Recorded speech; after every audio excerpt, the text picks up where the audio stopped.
Hello everyone, welcome to English Shorthand classes. Exercise 9. Get ready for the dictation. Start.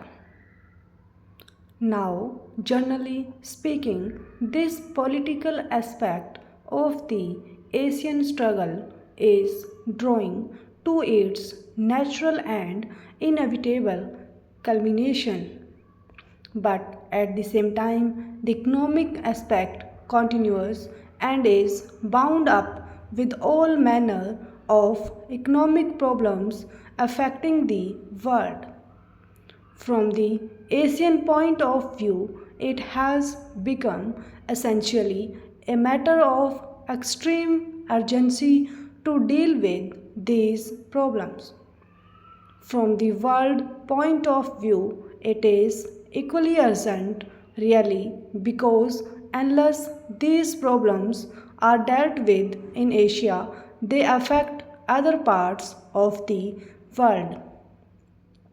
I have no doubt that you, ladies and gentlemen, who are members of this commission, realize the importance of what I have said and will make it clear to the United Nations that any attempt to pay inadequate attention to Asian problems is likely to defeat the end which the United Nations has in view. In Asia, many historical forces have been at work for many years past, and many things have happened which are good and many things which are not so good, as always happens when impersonal historical forces are in action. They are still in action.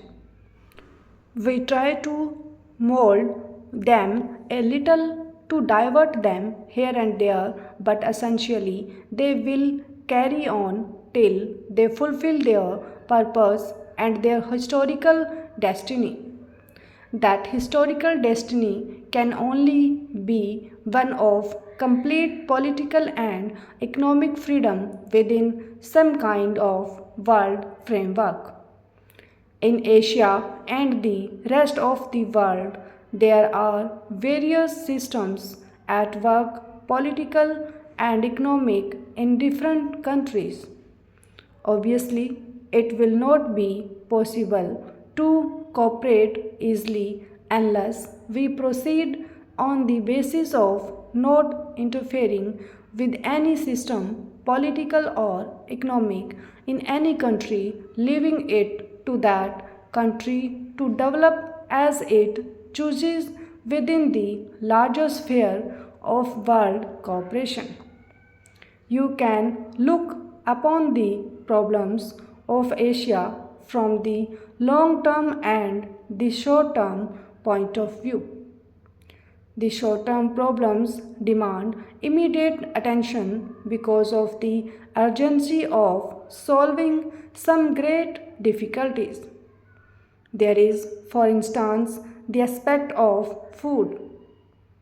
It is an extraordinary state of affairs that in a country like India or similar predominantly agricultural countries, we should lack food, or that we should not have a sufficiency in food. There is something obviously wrong if that kind of thing happens. I have no doubt in my mind that India, for its part, can and we will produce enough food for itself stock.